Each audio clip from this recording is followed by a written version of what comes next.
जय सिया राम। वक्रतुंड महाकाय सूर्यकोटि समप्रभा निर्विघ्नं कुरु मे देव सर्व कार्येषु सर्वदा। आज हम इस वीडियो में बात करेंगे होली पर हम ऐसा कौन सा सरल और कारगर उपाय कर सकते हैं जिसको करने से हम अपनी सभी समस्याओं से छुटकारा पा सके।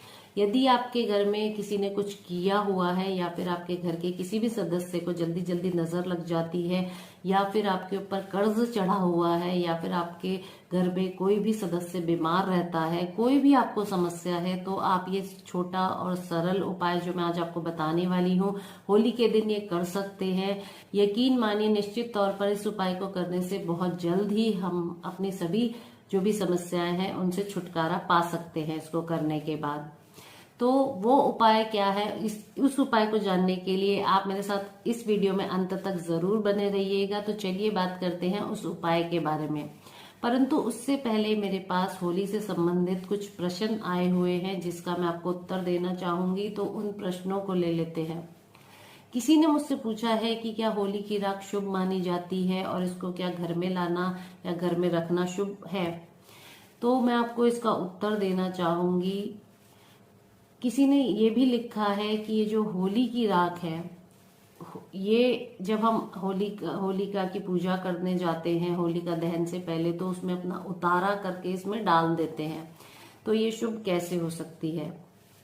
तो इसका उत्तर ये है कि जी हाँ, ये बिल्कुल शुभ मानी जाती है। जो भी मैंने अभी तक पढ़ा है या फिर मैंने अपने बड़े बुजुर्गों को देखा है या मैं अपने आसपास देखती आई हूँ, उसके हिसाब से मैं आपको बता रही हूँ कि जो होली की राख है ये बहुत शुभ मानी जाती है।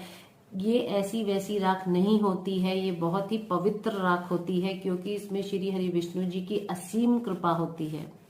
तो इसीलिए ये राख बहुत ही पवित्र मानी जाती है क्योंकि ये बुराई पर अच्छाई की जीत का प्रतीक मानी जाती है। आप लोग भक्त प्रहलाद की कथा तो जानते ही हैं।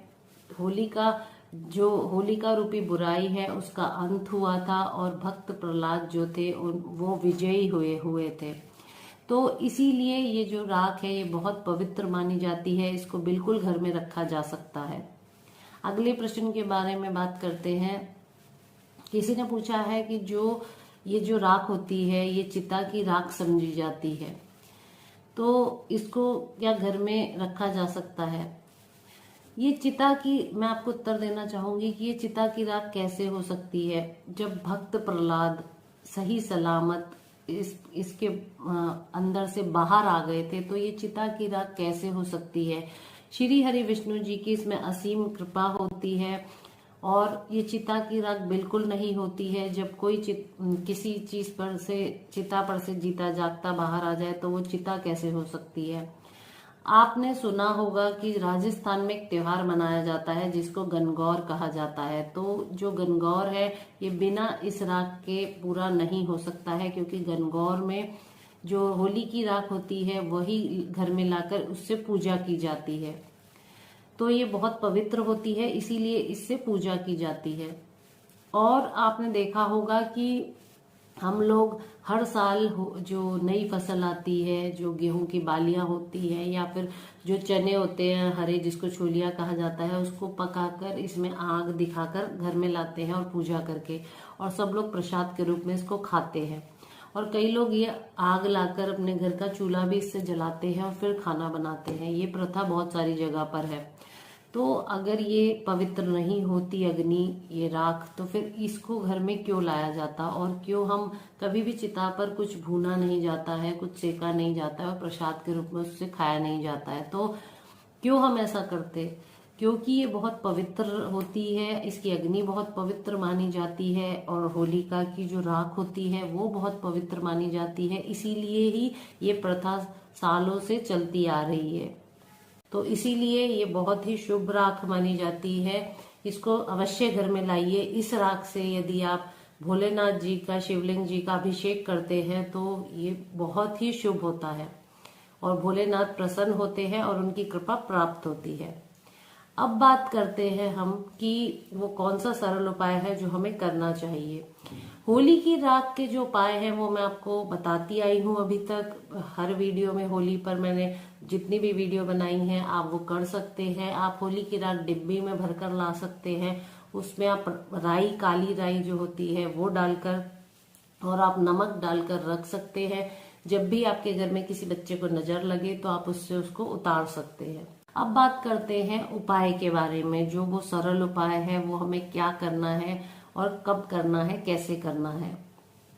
तो आपको जिस दिन होलिका दहन किया जाता है उस दिन ये उपाय करना है। आपको सुबह जल्दी उठकर आपको स्नान आदि से निवृत्त होकर आपको एक ऐसा गोला लेना है जो कि जिसको गोला कहा जाता है, सूखा नारियल जिसको कहा जाता है, कई लोग इसको खोपरा भी कहते हैं, वो आपको लेना है। इसको आपको ऊपर से यहाँ से काट लेना है। आप ऐसे जब इसको काट लेंगे तो इसका जो हिस्सा है रखकर इसके अंदर आपको चीजें भरनी है, वो मैं आपको बता देती हूँ क्या भरना है। आपको इसमें 27 दाने हरी इलायची के भरने हैं, 27 लौंग आपको साबुत भरनी है। उसका फूल जो है वो टूटा हुआ नहीं होना चाहिए, साबुत होना चाहिए। आपको 27 लौंग इसमें भरनी है। आपको काली उड़द साबुत इसमें 27 दाने भरनी है। आपको 27 दाने काली मिर्च इसमें भरनी है। उसके बाद आपको इसमें खांड जो होती है वो भरनी है। अगर खांड ना हो तो आप बूरा भी भर सकते हैं, वो आपको थोड़ी सी भरनी है। उसके बाद आपको इसमें पीली सरसों पूरी भरनी है, इसको पूरा भर देना है। उसके बाद इसमें थोड़ा सा आपको कपूर भी भरना है। उसके बाद वो जो आपने हिस्सा रखा था उसको ऊपर ढककर इसको अच्छे से कलावे से चारों तरफ से अच्छे से बांध देना है। उसके बाद बांधने के बाद इसको आपको अपने पूजा स्थान पर रखना है, परंतु उससे पहले आपको अपने पूरे घर में इसको घुमाना है। पूरे घर में घुमाना है, परंतु ये याद रखिएगा इसको आपको टॉयलेट में नहीं घुमाना है, आपको रसोई घर में घुमाना है। और भी जो जगह है, जो सारे कमरे हैं वहां घुमाना है, लॉबी इत्यादि में घुमाना है, परंतु टॉयलेट में नहीं घुमाना है। उसके बाद इसको आप अपने मंदिर में ले जाके रख दीजिए जहाँ पूजा करते हैं, और आप अपनी जो भी पूजा नित्य रूप से करते हैं वो कर लीजिए। उसके बाद आपको होलिका दहन की शाम को इसको मंदिर से उठाना है। आपने सुबह ये करा ऐसा जो मैंने आपको बताया। उसके बाद आपको सुबह शाम को इसको उठाना है। जब होलिका दहन होता है उस टाइम पर आपको उठाकर मंदिर से सारे घर के जो भी सदस्य हैं उनके सर पे से आपको ये 7 बार उतारना है, मतलब वारना है, जैसे वारते हैं उतारा करना है। उतार कर इसको उसके बाद आपको इसको ले जाकर होलिका दहन की जगह पर, होलिका जहाँ पर जलाई जाती है वहां पर इसको डाल देना है, उसमें अर्पित कर देना है।